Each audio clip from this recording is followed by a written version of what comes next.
On May 10, 1940, during World War II, Nazi Germany launched its invasion of the Netherlands. Using paratroopers and heavy bombing, the German Luftwaffe quickly captured key targets. One of the worst attacks was on Rotterdam, which was almost completely destroyed by bombing on May 14th. When the Nazis threatened to do the same to Utrecht, the Dutch surrendered the very next day. Soon after, German occupation began. Anti-Jewish laws were introduced, aiming to cut Jewish people off from society and basic freedoms. About 15,000 Jewish refugees who had earlier escaped from Germany to the Netherlands found themselves once again under Nazi control. One of them was Anne Frank, a young Jewish girl who would go on to write one of the most famous diaries in history, and was born on June 12, 1929, in Frankfurt, Germany, to Otto and Edith Frank. She had an older sister, Margot. They had a happy childhood in a mixed Jewish and non-Jewish community. But everything changed when Adolf Hitler became Chancellor of Germany in 1933.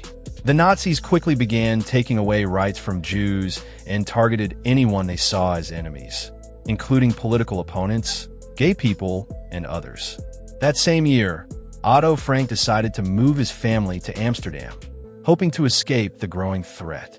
He started a business called Opekta, and the rest of the family joined him shortly after.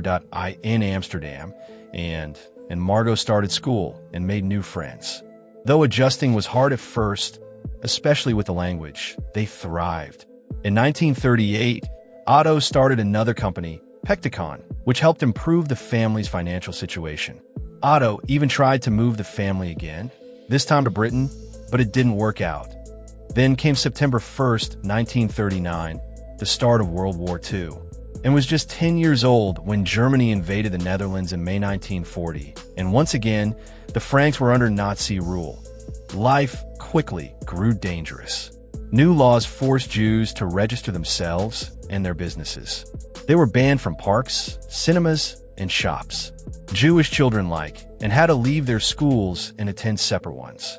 Otto was forced to give up control of his companies, though he managed to keep them out of Nazi hands by putting them under his employees' names. By 1941, raids began, and many Jewish men were arrested and sent to Mauthausen, a concentration camp where many later died. Otto tried to get visas to move the family to America or Cuba, but was unsuccessful. Fearing the worst, Otto began preparing a hiding place inside his business building at Prinsengracht 263. On April 29, 1942, the Nazis made it mandatory for Jews to wear yellow stars of David. Just weeks later, in June, Anne celebrated her 13th birthday and received a diary. That gift would go on to capture one of the most powerful personal accounts of the Holocaust. On July 5, 1942, Margot got a call up to report for a Nazi labor camp. Knowing what that likely meant, the Franks immediately went into hiding the next day. They spent the next 761 days in a hidden space behind a movable bookcase. What would later be known as the secret annex, they were later joined by the Van Pels family, Herman, Auguste, and their teenage son Peter, who would become Anne's first romantic interest. Later, Fritz Pfeffer, a dentist and family friend, also joined them. 6 trusted helpers, friends and employees of Otto, supplied them with food and essentials. Life in hiding was hard. They had to be completely silent during work hours in the warehouse below. Mornings were spent reading and studying, afternoons listening to BBC broadcasts, and evenings cooking and quietly moving around. Despite the fear and isolation, Anne found comfort in writing. Her diary gives us deep insight into their daily lives, struggles, and hopes, but danger outside was growing. By late 1942, Dutch collaborators were hunting Jews in hiding. Around 25,000 Jews went into hiding in the Netherlands. 2/3 survived, but 1/3 were caught. On August 4, 1944, the secret annex was betrayed. The SS, led by Karl Silberbauer, raided the building after a tip-off. The 8 people hiding were arrested and taken to Gestapo headquarters. Anne's diary was left behind, but later rescued by 2 of the helpers. The group was sent to Westerbork transit camp. Then in September 1944, they were placed on the last transport to Auschwitz. The train journey was brutal. 3 days with almost no food or water, packed into cattle cars. Upon arrival, 350 people were immediately sent to the gas chambers. Otto was separated from his wife and daughters, and Margot and Edith were sent to the women's labor camp. Survivors later said the three were inseparable.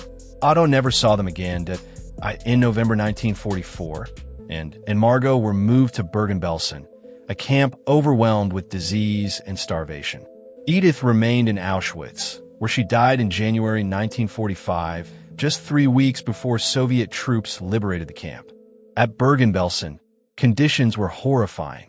Food was scarce, diseases like typhus spread rapidly, and people died by the hundreds every day. And Margot both fell ill and was seen by a friend, Nanette Blitz, who described her as bald, freezing, and hopeless. She believed both her parents were dead and lost the will to live. Margot died first, falling from her bunk, and followed shortly after. They likely died in February 1945, just weeks before the camp was liberated on April 15. Out of the 8 people hiding in the secret annex, only Otto Frank survived. He was freed from Auschwitz on January 27, 1945, and returned to the Netherlands that June. A month later, he learned that Anne and Margot had died.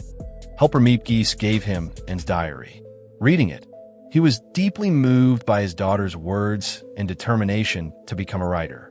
In 1947, the first 3,000 copies of her book, The Secret Annex, were published. Today, it's known around the world as the Diary of Anne Frank, translated into more than 70 languages. In 1960, the hiding place became a museum, the Anne Frank House. Visitors can still see Anne's room, decorated with the postcards and movie stars she admired, and the original diary that captured her voice, Anne Frank. An ordinary girl whose only crime was being Jewish has become a powerful symbol of what hate can do, and a reminder to always stand against discrimination, injustice, and genocide. Thank you for watching the World History Channel. Don't forget to subscribe, leave a like, and stay tuned for more powerful stories from our past.